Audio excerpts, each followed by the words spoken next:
En el marco del curso de salud sexual y reproductiva vamos a dedicar los siguientes minutos a conversar sobre prevención y despistaje del cáncer ginecológico. El cáncer es una de las enfermedades de mayor importancia no solo en Venezuela, sino también a nivel mundial. Se calcula que para el año 2015, 1.700.000 personas recibirán un diagnóstico de cáncer solamente en los Estados Unidos y alrededor de la tercera parte de esas personas morirán por la enfermedad. Cuando hablamos de la incidencia y la mortalidad, esas tasas reflejan bien cuál es la carga de la enfermedad para la sociedad. Sin embargo, no explican cuáles son las consecuencias que la enfermedad tiene para el paciente y para su familia. Además de la morbilidad física, la enfermedad se relaciona con sufrimiento emocional, preocupación financiera y un deterioro general de la calidad de vida para el paciente y para su familia.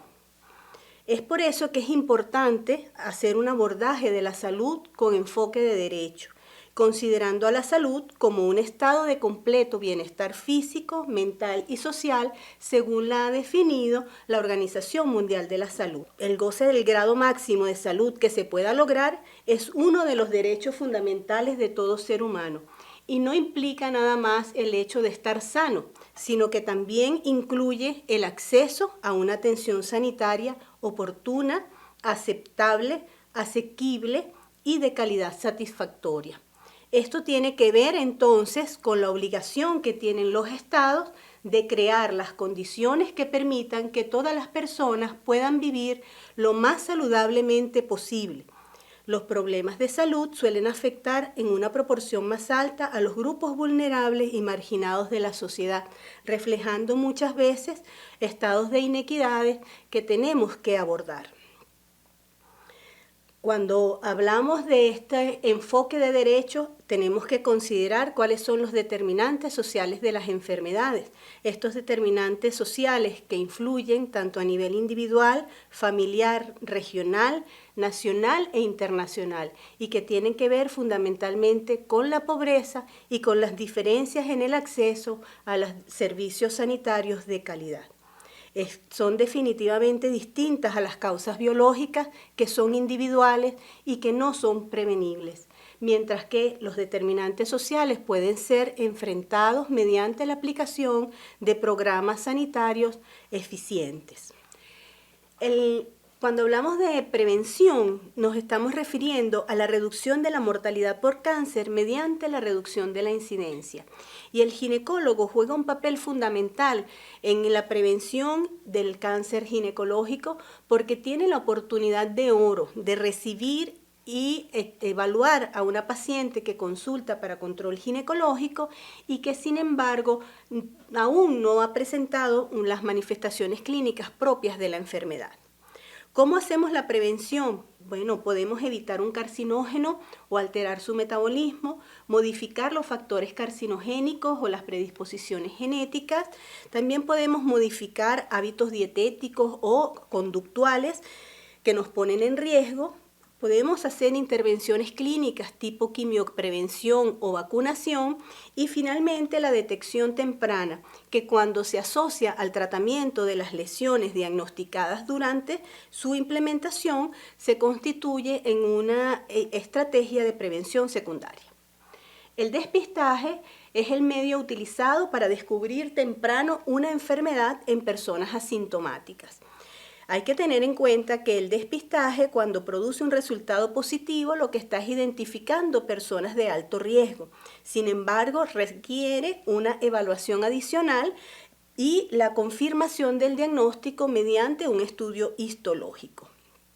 Hay algunas intervenciones que son indispensables para establecer un programa de detección de cáncer y estas tienen que ver con la capacitación de los proveedores de servicio, el hecho de que hay que asegurar el equipamiento y los insumos para poder desarrollar el programa, instalar sistemas de referencia para el tratamiento, y esto es fundamental porque, repetimos, si no hay el tratamiento de las lesiones detectadas, no estamos haciendo prevención.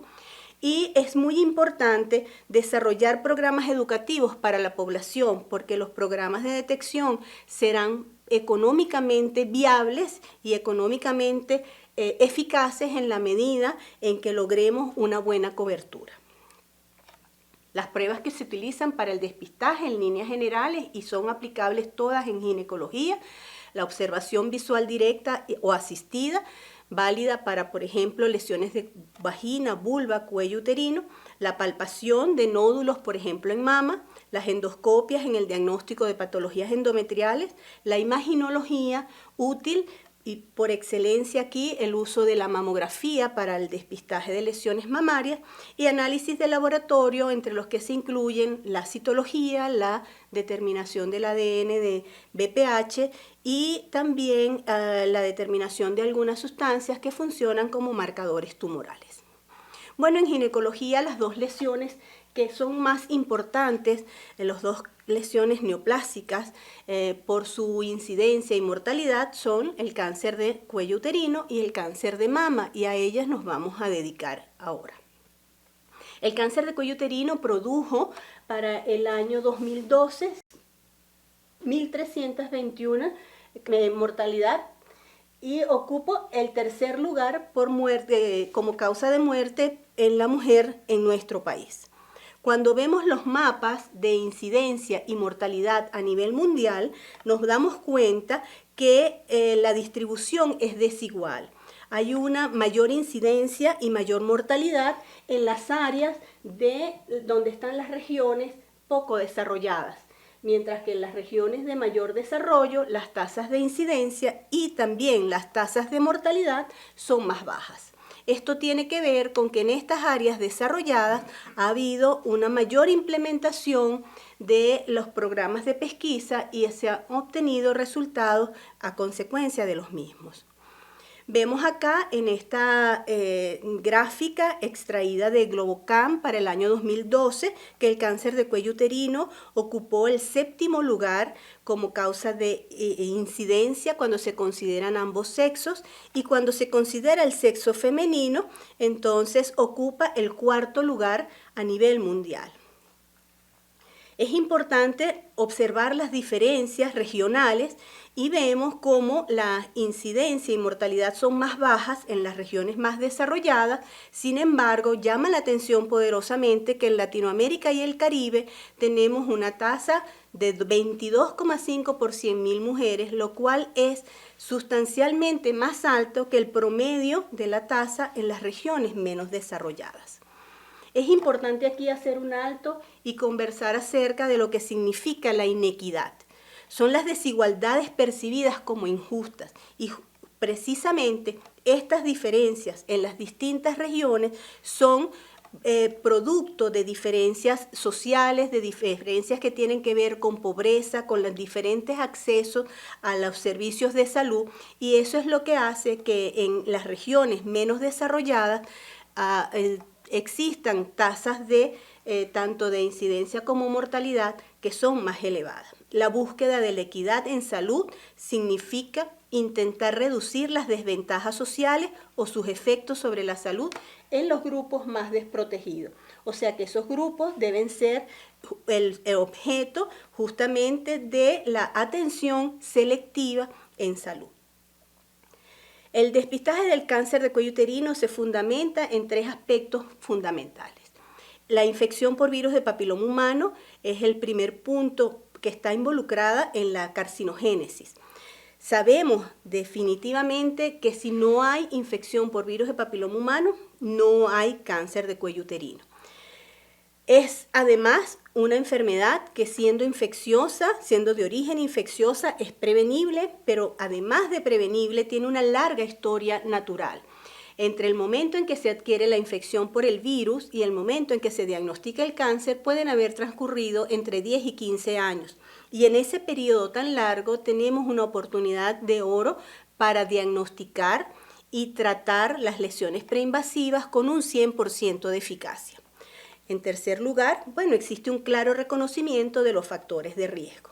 Y es que siendo la infección por virus de papiloma humano la infección de mayor prevalencia, la infección de transmisión sexual de mayor prevalencia a nivel mundial, los factores de riesgo tienen que ver con el inicio de relaciones sexuales a edad temprana, el elevado número de parejas sexuales nuevas y recientes y el elevado número de parejas sexuales en la pareja masculina.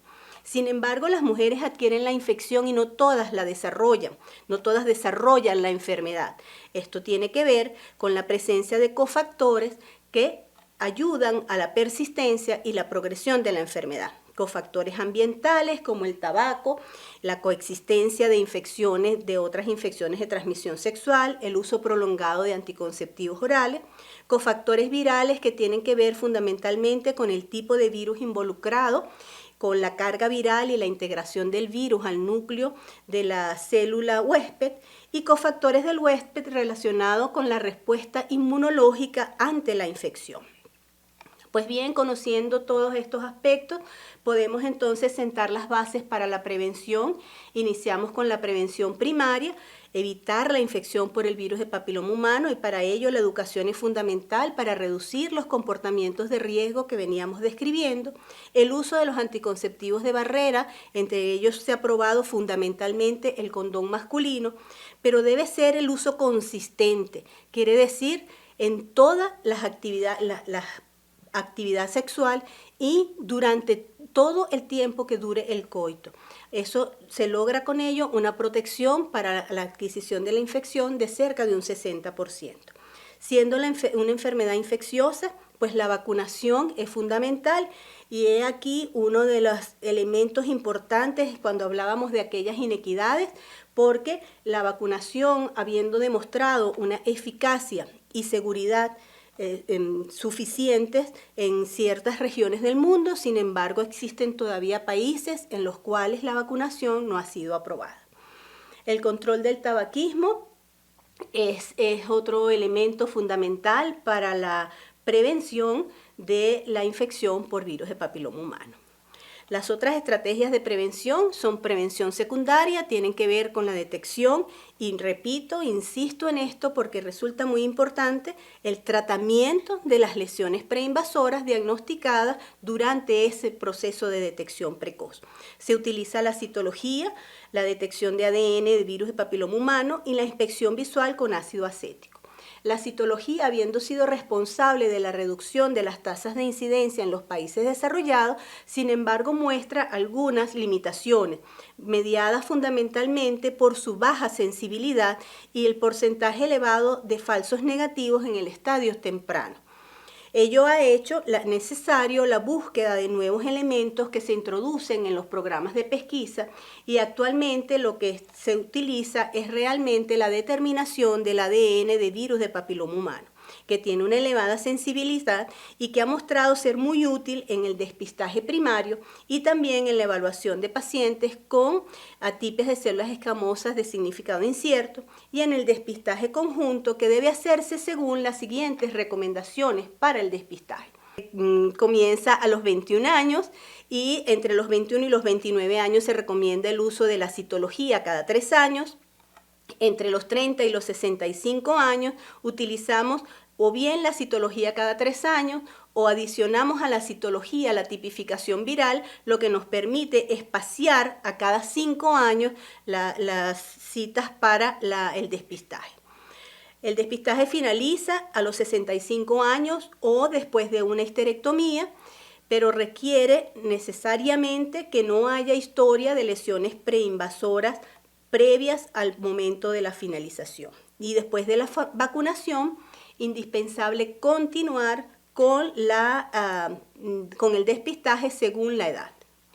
En relación a la inspección visual, se recomienda utilizarla en los países de bajos recursos, porque en estos países de bajos recursos la tipificación viral no suele estar al alcance porque es de muy alto costo. La inspección visual produce resultados inmediatos y permite aplicar la técnica del ver y tratar, que ha sido exitosa en esos países. Los programas de despistaje tienen algunas debilidades, y la debilidad más importante tiene que ver con la baja cobertura citológica. Tenemos que insistir en los programas educativos para aumentar la cobertura de estos programas. Este es un papel promocional que es tomado del Ministerio de Salud de la República Argentina, que se los traigo porque me ha parecido interesante ver cómo promocionan la citología, pero en función del derecho de las mujeres, insistiendo así en el derecho a la consulta, el derecho a recibir sus resultados, a recibir toda la información pertinente y el tratamiento adecuado. Bueno, unas palabras con respecto a la prevención y el despistaje del cáncer de mama. El cáncer de mama es la primera causa de muerte por cáncer en la mujer venezolana. A nivel mundial ocupa el segundo lugar cuando hablamos de ambos sexos, pero cuando hablamos del sexo femenino está en el primer lugar y además, como vemos en la gráfica, representa casi la tercera parte, 3 veces más que el segundo lugar, que es el cáncer de colon y recto. Los factores de riesgo están relacionados con la edad y el sexo fundamentalmente. La mujer tiene más riesgo a medida que aumenta en edad. Una mujer de 70 años tiene 10 veces más riesgo de tener un diagnóstico de cáncer que una mujer de 30 años. También el sexo, el hombre puede tener cáncer de mama, pero la mujer tiene un riesgo de 100 veces mayor. La menarquia temprana y la menopausia tardía son factores de riesgo toda vez que se relacionan con altos niveles de estrógenos endógenos y por tiempos prolongados. Una mujer que ha tenido el diagnóstico de cáncer de mama tiene mayor riesgo de tener un segundo diagnóstico en la mama contralateral y en la misma mama también. Y hay antecedentes familiares de riesgo mediados fundamentalmente por las mutaciones genéticas del BRCA1 y el BRCA2 que produce cánceres que se diagnostican en edades más tempranas y que son mucho más agresivos.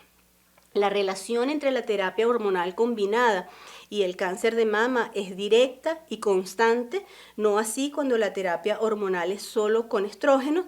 Se describe la relación entre la exposición a radiación ionizante, obesidad y consumo de alcohol. Lo que no está claro es si la obesidad y el consumo de alcohol, cuando se reducen, cuando se pierde peso, se logra reducir el riesgo. El embarazo temprano reduce el riesgo. Una mujer que tiene un primer embarazo antes de los 20 años tiene la mitad de posibilidad de desarrollar un cáncer de mama que aquellas que no tienen embarazo o que su primer embarazo lo tiene por encima de los 35 años. Y la lactancia ofrece una protección que es proporcional a la duración de la misma.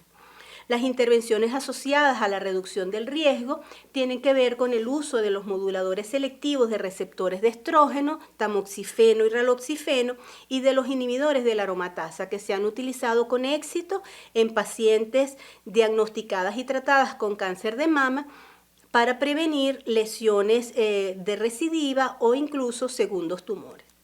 La mastectomía profiláctica y la oforectomía profiláctica se reservan para aquellas pacientes con riesgo genético. El despistaje de cáncer de mama se fundamenta en el autoexamen de la mama, en el examen clínico, la mamografía, la ecografía y la resonancia magnética. El autoexamen de la mama, sin embargo, ha demostrado poca eficacia para reducir las tasas de mortalidad por cáncer de mama.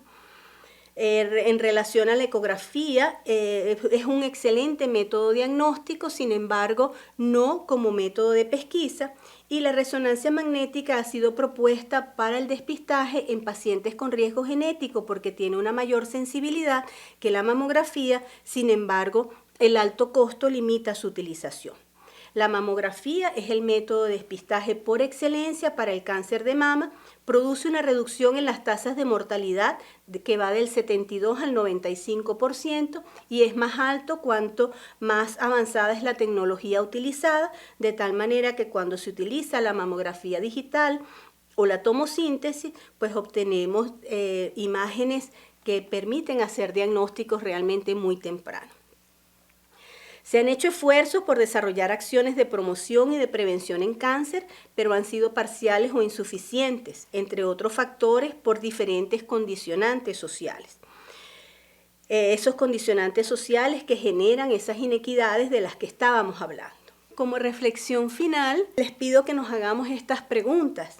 ¿A qué se deben las diferencias regionales en la incidencia y mortalidad por cáncer? ¿Están siendo respetados los derechos de las mujeres en las regiones en desarrollo o más bien estas inequidades se relacionan con una vulneración de sus derechos y de sus posibilidades de acceder a los servicios sanitarios adecuados para evitar justamente adquirir estas infecciones, estas enfermedades y reducir pues las tasas de mortalidad por ellas. Pensemos en ello y investiguemos nuevamente y continuemos avanzando en la búsqueda de nuevas alternativas, tanto de prevención y pesquisa, y apliquémosla en nuestras pacientes siempre con visión de derechos, siempre respetando justamente los derechos de las mujeres a la salud, y busquemos pues de esta manera reducir las tasas de mortalidad por esta enfermedad.